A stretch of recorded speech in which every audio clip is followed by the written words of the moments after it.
Nos dias atuais, é muito comum ouvirmos falar do conceito de desenvolvimento sustentável. Mas por mais que este termo já tenha se tornado parte do nosso dia a dia, ainda existem pessoas que não sabem o que ele significa, por que ele foi criado e qual a sua importância para o ser humano. E as respostas para essas e várias outras questões serão abordadas nessa videoaula. Mas é claro que antes de começarmos, eu irei convidá-los a se inscreverem no canal, curtirem esse vídeo e ativarem o sininho para ficarem por dentro de todas as novidades. Eu sou o professor Hélio e sejam bem-vindos a mais uma aula do Fica Antenado.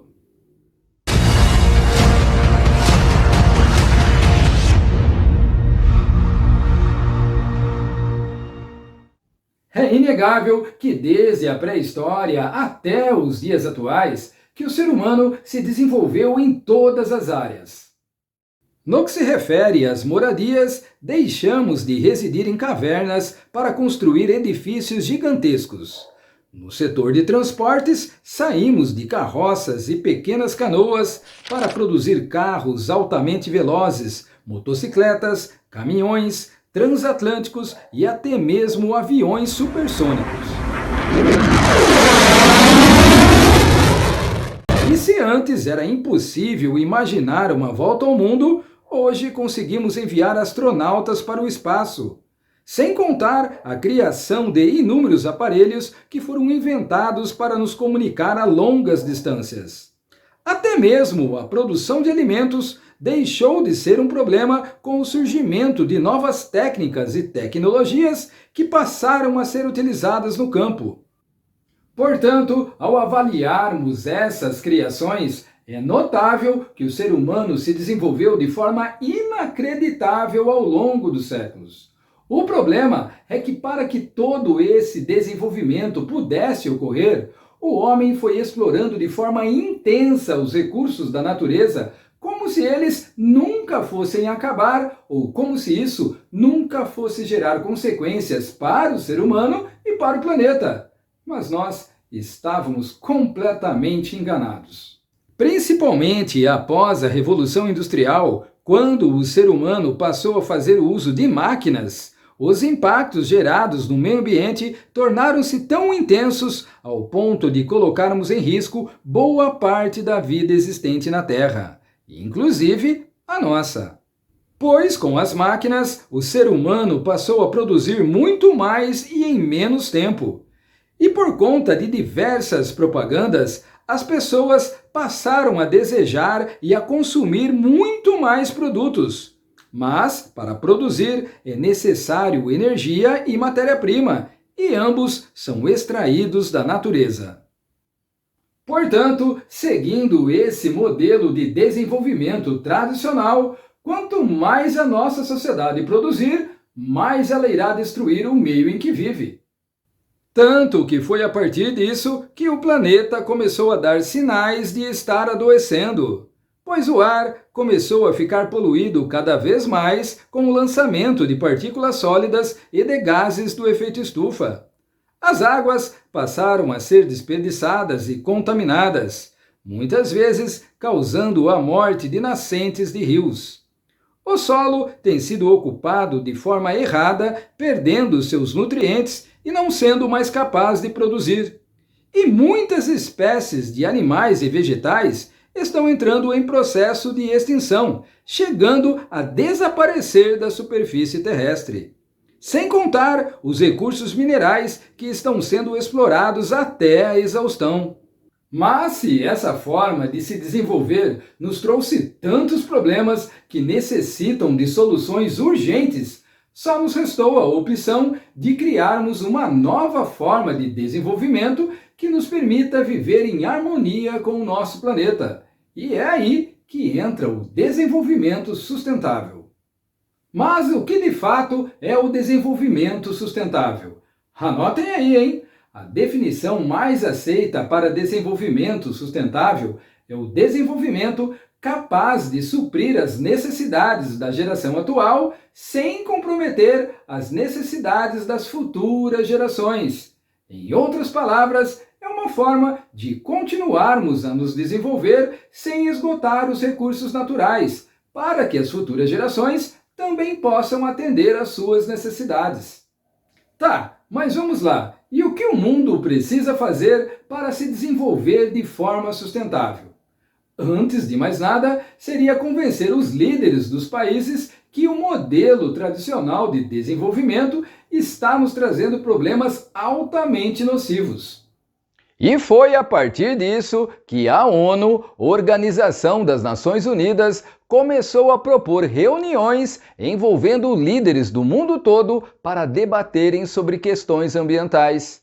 E a primeira Conferência Mundial sobre o Meio Ambiente ocorreu em 1972 na cidade de Estocolmo, na Suécia. E essa primeira reunião, ela foi concluída de forma pouco satisfatória do ponto de vista ambiental, pois inúmeros líderes de países se recusaram a aceitar que os problemas apresentados eram reais, ou que as dimensões desses problemas eram tão grandes conforme apresentadas. Portanto, para esses líderes, ainda não havia a necessidade de repensarem o modelo de desenvolvimento tradicional. E mesmo com todas essas frustrações, a Conferência de 1972 representou um grande marco histórico. Afinal de contas, foi a primeira vez que líderes do mundo todo se reuniram para debater sobre questões ambientais. E também foi nessa conferência que a ONU criou o Programa das Nações Unidas para o Meio Ambiente, a famosa PNUMA, considerada a principal voz global sobre esse tema. Mas dias melhores estavam por vir, e ao contrário do que aconteceu na primeira conferência lá na Suécia em 1972, 20 anos mais tarde, durante a segunda conferência, que inclusive ocorreu aqui no Brasil, na cidade do Rio de Janeiro em 1992, que ficou conhecida como Rio 92 ou Eco 92, a maioria dos países já reconheciam a importância do desenvolvimento sustentável.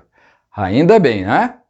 Inclusive, o conceito de desenvolvimento sustentável foi usado pela primeira vez alguns anos antes da Eco 92, em 1987, por uma ex-ministra da Noruega que também atuou como presidente de uma comissão da ONU.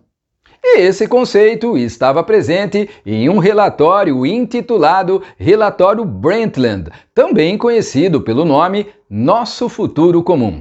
E esse relatório foi o primeiro documento a estabelecer uma relação direta entre meio ambiente e economia.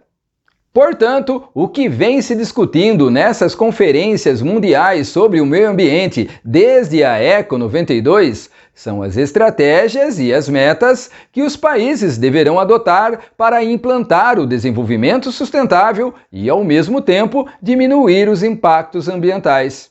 E um grande exemplo disso foi o Protocolo de Kyoto, um documento que foi apresentado em 1997 no Japão em uma dessas convenções das Nações Unidas sobre mudanças climáticas.